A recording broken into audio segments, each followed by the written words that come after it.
Hi, I'm Murphy. This is my channel, Murphy's Every Whim. And on this channel, I talk about books. I love to talk about books. I have infinitesimally small number of people that I can talk about books with. And so I talk to you. Today, I want to talk about a book haul. What? Another book haul? Yes, I'm sorry. I've been in a kick lately where I go around to different places to buy books. My local library, used bookstores, wherever I'm traveling, and I've been traveling a little bit, and getting books. And it's a kind of retail therapy that I've really needed lately. And I've enjoyed it a lot. And so I have done a lot of book hauls. Today I want to talk about a really big book haul, but I'm not going to tell you all the books. And in fact, some of the books have shown up in other places. So I figure eventually I will talk about all of them, but I'm just not going to do that in this particular video. So regardless of your politics, there are nonprofit organizations out there that have book sales that you should hunt up. There's actually a website called booksalefinder.com that has a list based on state and area type, whether it's a book sale or a used bookstore, or other things like libraries that have bookshelves that they sell books from. So anyway, on this list, you can find book sales that are comfortable for you politically, if that's an issue for you. And I know that what I'm going to talk about today is maybe a little that the particular organization that hosts this book sale is not always popular with people. But ignore that part, that aspect, and just think about the book sale part of it. So twice a year, the Des Moines area Planned Parenthood has a large book sale. And I have looked at the numbers of other book sales in the country, and I can't find one that's larger than this. They have about 41,000 square feet of area in the 4-H building at the Iowa State Fairgrounds in Des Moines.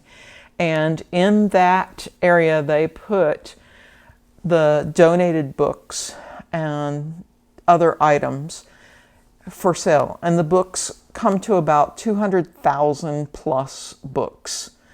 Let me say that again, 200,000 plus books. They also have puzzles and CDs, vinyl. There was a lot of vinyl this year. It all depends on who donates what. And games and puzzles. I usually navigate the book sale by going first to the games and puzzles section, because I'm always looking for vintage games or games my sister and I haven't played. Then I go to the art section to look for, sometimes people donate art supplies. And then I'll go to the classics, the poetry, the drama section. I don't always go to the novels and fiction section, but this year I had felt a need for that. I go twice a year, and generally this feeds my need for books, but not always. Sometimes I have to reach out to other places. So this year, I usually spend right about $100 at the Planned Parenthood Book Sale, and this year I spent $150. So I did buy more books than usual, but I also bought quite a few games and a couple of jigsaw puzzles.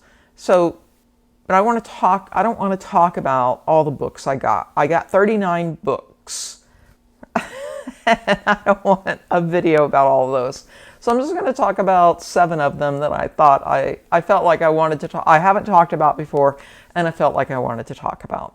So another place that I go to the foreign language tables looking for books in languages, French or Spanish, that I want to read.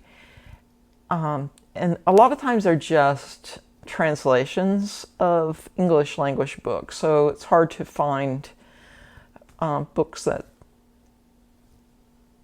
are interesting at a level that I can read and aren't just some book I'd find on the English language tables. So this year I found this lovely children's book, L'Arche de Noé, and that's Noah's Ark. And so this is a children's story of Noah's Ark in French. And what attracted me to it, besides the fact that I could probably read it, because my reading level is not that high in French, but it had beautiful graphics, beautiful imagery, lovely colors. I just thought the art in the book was beautiful.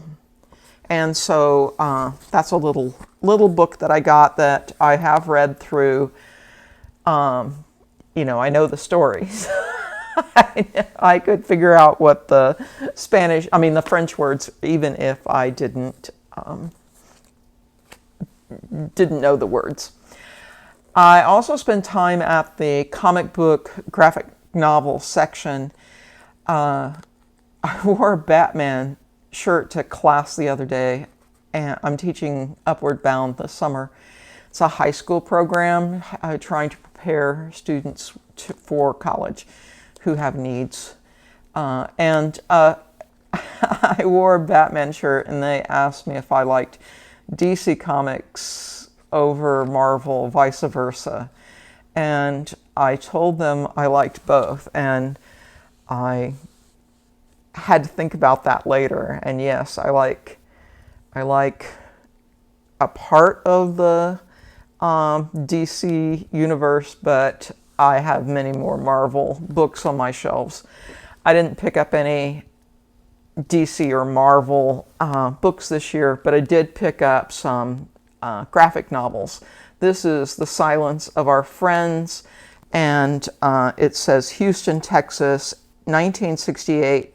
2 families, one black, one white, find common ground on the very conflict that threatens to pull them apart. And so the subtitle is also The Civil Rights Struggle Was Never Black and White. And so I'm assuming that The Silence of Our Friends is talking about the fact that some people didn't stand up and speak out when they should have. It's by Mark Long, Jim Demonakos, sorry if I've mispronounced that, and Nate Powell. So I thought that sounded powerful. And then another one, so I got that for the story. The art is good too, but I got this Lemire book because of the art. I read Lemire's Trillium and have reread it multiple times just to look at the art and read the story again. And so The Underwater Welder by Lemire, the minute I saw this cover, I knew it was Lemire and just really wanted to get more from him. There's no summary, so oh no. As an underwater welder on an oil rig off the coast of Nova Scotia, Jack Joseph is used to the immense pressures of DC work. Nothing, however, could prepare him for the pressures of impending fatherhood. And then it goes on and on. So I probably will pick this up in the next couple of days and look through it, read it. I also spent some time on the poetry table this year, hoping to find some modern poetry, some not classic poetry.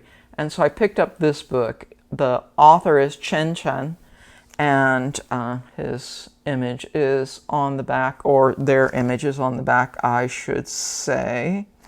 It says, "When I grow up, I want to be a list of further possibilities." I just thought that was a great title. When I grow up, I want to be a list of further possibilities. I still want that. Anyway, I am eager to try to read this.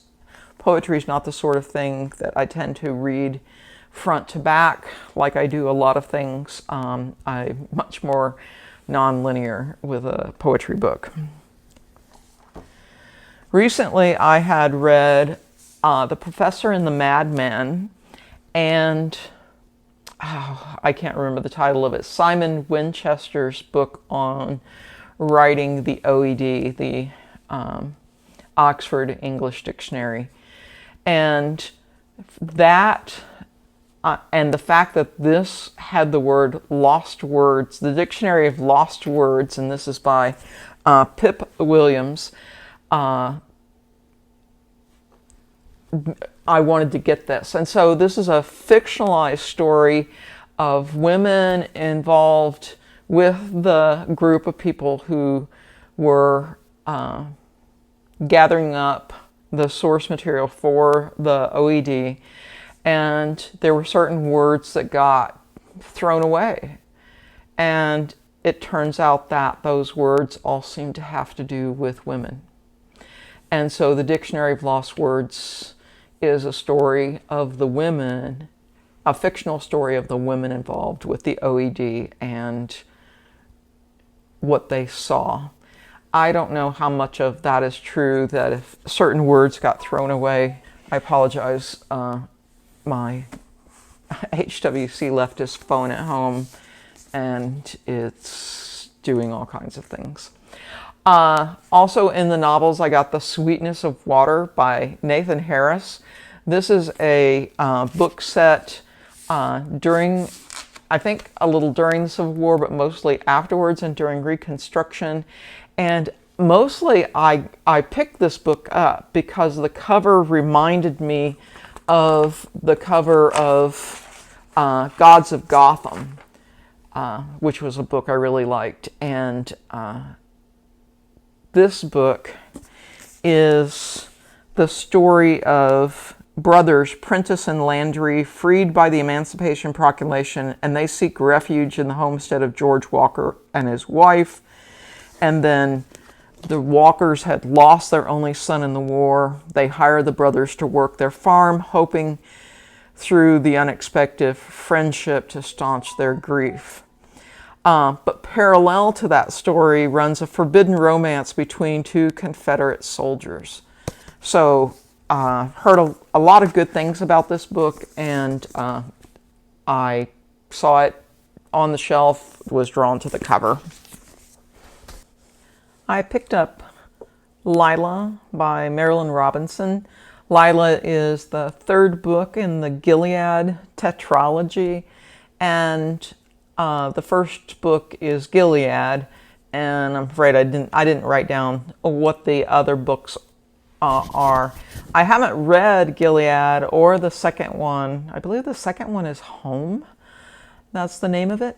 And I haven't read that yet, but I got it. This is one of those things that I got so that when I have read the other books, I can read this. Of course, I, like a lot of people, fell in love with Housekeeping when that first came out from Marilynne Robinson a long time ago, and this is part of a set of 4 books that she's published, I think, within the last 15 years, 20 years, I'm not quite sure, but they're more recent than Housekeeping. So, like I said, I got 38 books from the Planned Parenthood Book Sale. These were 7 of them. I got quite a few plays. and to add to my collection already. And I hate to call it a collection, but the plays are another thing that I have that I tend to not purge. So if you're interested, the next Planned Parenthood book sale is in October of 2023 in Des Moines. The books range in prices depending on how nice the book is, how new the book is. You can get pulp books, like pulp westerns and science fiction and romance and that sort of thing for probably about 50 cents. But trade paperback novels and hardback novels are going to run you more, $2 to $5 to $10, depending on what it is. But those prices seem to be comparable to what I've been seeing at the used bookstore. So it is comparable. But did I mention 200,000 books? It's staggering. If I can find a good image, I'll put it up of what it looks like when you walk in. It's my favorite place to take people if they come visit me at just the right time and say, we're going to go to the book sale for a little bit. All right. Thanks for letting me talk about books. Now that I've looked at these particular books, I've picked them out of my selection. I sub-selected these. Now I want to go and just look through some of them and read some of them. But I'm in the middle of some hefty books, and so I need to probably try to finish those first instead of doing what I usually do, which is skip around from book to book to book. But anyway, thanks for letting me talk about books. I appreciate having this outlet, and I'll see you next time. Take care.